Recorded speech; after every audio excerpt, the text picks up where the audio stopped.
কথা বলবে রাম নারায়ণ রাম নারায়ণ।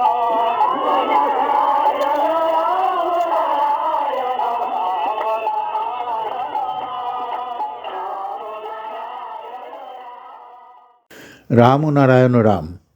ঠাকুর শ্রী শ্রী বালক ব্রহ্মচারী মহারাজ তার ধর্মনীতি, সমাজনীতি লেখনের মাধ্যমে সর্বসাধারণের মধ্যে ফুটিয়ে তোলার জন্য প্রকাশ করলেন করাচাবুক নামে এক পাক্ষিক পত্রিকা, যার মাধ্যমে আপামর জনসাধারণের মধ্যে এক আলোড়নের সৃষ্টি হয়, যার প্রভাব তৎকালীন রাজনৈতিক ক্ষেত্রেও দেখা যায়। 1965 সাল থেকে 1993 সাল অবধি প্রকাশিত সমস্ত পত্রিকার একটি শ্রবণ সংস্করণ অর্থাৎ অডিও ভার্সন বিভিন্ন পর্বে বর্তমান ও প্রবীণ প্রজন্মের কাছে উপস্থাপিত করার এক ক্ষুদ্র প্রয়াস। রাম ও নারায়ণ রাম। রাম ও নারায়ণ রাম। ঠাকুর শ্রী শ্রী বালক ব্রহ্মচারী মহারাজের শ্রীচরণে অনন্ত কোটি প্রণাম জানিয়ে শুরু করছি আজকের করাচাবুক পাঠ। বিষয় আর পারা যাচ্ছে না, 16/1/66। ঠাকুর বলছেন, চারিদিকে এক রব, আর পারছি না, আর পারা যাচ্ছে না। যেখানে যাই সেখানে এই একই কথা। বহু বছর আগেও কি সবার মুখে এ কথা ছিল? তখনও এ কথা ছিল। এ কথা আর সে কথা আসমান আর জমি। সেদিনকার এ কথা ছিল গোলা ভরা কথা। আর পারছি না, রাখবার জায়গা আর নেই, কোথায় রাখি? এখনকার আর পারছি না, না খেয়ে থাকতে আর পারছি না। এখন নেই আত্মীয়তা, আন্তরিকতা, ভদ্রতা, নেই শিক্ষা দীক্ষা, নেই নিত্য প্রয়োজনীয় সামগ্রী। দিন যাপন করছি শুধু হাহাকারের ভিতর দিয়ে। চতুর্দিকে শুধু হাহাকার, হাহাকার। এই হাহাকারের কারাগারে আর পারছি না। কবে হবে এর সমাধান? কোথায় মুক্তি? কে করবে এর সমাধান? কে করবে এর সুরাহা? কে আনবে মুক্তি? কে বুনল এই হাহাকারের বীজ? কে করল এর কারাগার? আমরা চাই তারই বিচার। না টিকতে পারি বাড়িতে, না টিকতে পারি অফিসে, না টিকতে পারি ঘরে, না টিকতে পারি বাইরে। একই যন্ত্রণার দাবানলে দিবারাত্র দাউ দাউ করে জ্বলছি। দারিদ্র্যের ভিতরে দিন যাপন করেও যদি সুচিন্তা ও সুবিচার পাওয়া যায়, তবে সেই দারিদ্র্যকে সাময়িক মেনে নেওয়া যেতে পারে। ধাপ্পা দিয়ে বড় বড় কথা বলে লোভ দেখিয়ে যারা দেশের কাজ করছে, তারা দেশের শত্রু ছাড়া আর কিছুই নয়। ক্রমশ সমাজ বিষময় হয়ে দাঁড়িয়েছে। এই বিষ চারদিকে ছড়িয়ে পড়ছে।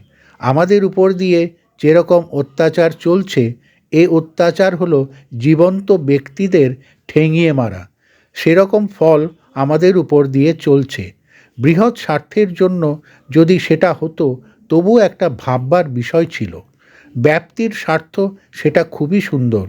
এখন হচ্ছে ব্যক্তির স্বার্থ সাধন। এটা খুবই দুঃখের এবং ক্ষমার অযোগ্য মারাত্মক অপরাধ।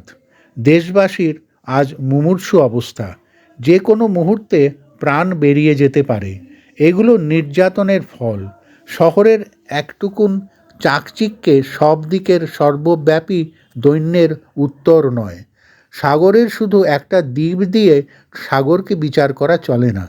কয়েকটা বড় বড় অট্টালিকা, রাস্তাঘাটে শাসনের মহড়া ও কয়েকটা গাড়ি ঘোড়া ছুটছাট দেখিয়ে সব দিকের বিচার চলে না।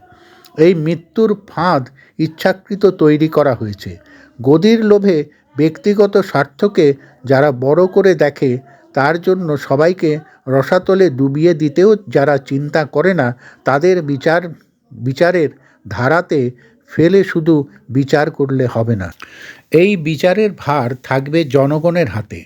এর জবাব নেবে দেশবাসী। কেন সে জবাব এখনও চাইছে না, সেটাই এখানে অনেক আশ্চর্যের অন্যতম আশ্চর্য। এরা খেয়ালের বশবর্তী হয়ে যা খুশি তা আমাদের উপর করে যাবে, এটা মোটেই বরদাস্ত করা হবে না। নীরও যেমন রোমে আগুন জ্বালিয়ে ভায়োলিন বাজানোর মাধ্যমে তা উপভোগ করেছিলেন, একরকম উন্মত্ত দানবীয় উচ্ছ্বাস আমাদেরও সেভাবে দগ্ধ করে উৎফুল্ল মনে নারকীয় উল্লাস উপভোগ করছে। অগ্নি যেমন তার লেলিহান জিহ্বা বাড়িয়ে দিয়ে সমস্ত পুড়িয়ে ছারখার করে, সর্বনাশকারীরাও এরূপভাবে জাতিকে ছারখার করছে। আমরা তুষানলের মতো সর্বদিক থেকে জ্বলে মরছি। আর পারা যাচ্ছে না, সহ্যের বাইরে চলে যাচ্ছে। ঘরে ঘরে আর্তনাদ, চারিদিকে চিৎকার। এ দুঃখ আর চোখে দেখা যায় না, সমাধানও কিছু করছে না। মুহূর্তে মুহূর্তে তাদের মতলব খাটিয়ে যাচ্ছে। আজ এটা কাল ওটা, ছন্নছাড়া অনভিজ্ঞ অজ্ঞের হাতে ক্ষমতা পড়লে যা হয় আজ সেটাই হচ্ছে। যারা জ্ঞানীগুণী তাদের ভুল ত্রুটি দর্শিয়ে দিলে তারা খুশিই হয়, কারণ তখন তারা এটা চিন্তা করে আমার ত্রুটির জন্য দেশের ক্ষতি হতো, সে ত্রুটি আমার সংশোধন হলো, দেশের ভালো হবে। স্বার্থান্বেষী মূর্খ অত্যাচারী জঘন্য মনোবৃত্তি নিয়ে যারা শাসন হাতে নেয় তাদের ভুল দর্শিয়ে দিলে তারা জিঘাংসাপূর্ণ হিংস্রতা চরিতার্থ করার চেষ্টা করে। তারা সুকাজ ও সব কাজ ছেড়ে দিয়ে প্রতিশোধ না নেওয়া পর্যন্ত তারই চেষ্টা করে। তাদের দক্ষতা ওদিক দিয়ে বেশি। শয়তানি করে কৌশল করে তারা সব সময় কূটবুদ্ধি খাটিয়ে যাচ্ছে কি করে আসনকে ঠিক রাখা যায়। তাদের গদি, তাদের আসন ঠিক রাখার জন্য হেন কাজ নেই তারা করতে পারেন না পারে। আর আমরা কতগুলি ভেড়া, সেগুলি চোখে দেখেও সহ্য করে যাচ্ছি। তাদের দয়া দাক্ষিণ্যের পরিবেশন দেখলে ভয় করে, এর পরেই কি যেন একটা মতলব করবে। তাদের বড় বড় বিবৃতি দেখলে, বুলি শুনলে ভীতির সঞ্চার হয়। কোন দিক দিয়ে আর একটা অভাবের সৃষ্টি না করে বসে। তাদের ফান্ডামেন্টাল বেসিস হলো অভাব সৃষ্টি করা। সবাইকে অভাবের হাহাকারে রেখে দাও, তবে সব বেটা সজাগ থাকবে, ভোট সেধে আসবে। দর ঠিক রাখার জন্য যেমন কোনো কোনো দেশে বহু জিনিস সাগরে ফেলে দেয়, এরা গদি ও ভোট ঠিক রাখবার জন্য এদেশে ক্রাইসিস সৃষ্টি করছে। এদের চাই বিচার। আর পারা যাচ্ছে না, সহ্যের সীমা অতিক্রম করে যাচ্ছে। দেশে আজ সজীবতার অভাব, দেশ ঘুমিয়ে আছে। ন্যায়ের মন্ত্রে দেশকে জাগিয়ে তুলতে হবে, জাগিয়ে তারই দণ্ড হাতে নিতে হবে। দেশকে ন্যায়ের ভিত্তিতে রাখার জন্য ন্যায়ের সংগঠনে দেশকে প্রাচীরের মতন ঘিরে রাখতে হবে, যেন কোনো আবর্জনা না ঢোকে, কোনো ঘৃণ্য কীট বাসা করতে না পারে। কতকগুলো ক্রূর ও স্বার্থান্বেষী দিয়ে কাজ চলে না। দেশের মান রক্ষা করতে গেলে মানির হাতেই দেশকে রাখতে হয়, তবেই দেশবাসী সমানভাবে সব পাবে, সেখানে সব সহ্য হয়। কারণ বৃহৎ উদ্দেশ্য যেখানে, সেখানেই সব সহনীয়। আমাদের আজ চিন্তা করে দেখা উচিত আমরা এখন কোথায় আছি। রাম ও নারায়ণ রাম। প্রিয় শ্রোতাবৃন্দ, আপনারা আপনাদের মতামত কমেন্ট করে জানাবেন এবং শেয়ার করে সবার মাঝে ঠাকুরের কথা ছড়িয়ে দেবেন এবং সাবস্ক্রাইব করে দেবেন, যাতে পরবর্তী অধ্যায়গুলো আপনাদের কাছে সহজেই পৌঁছে যায়। রাম ও নারায়ণ রাম।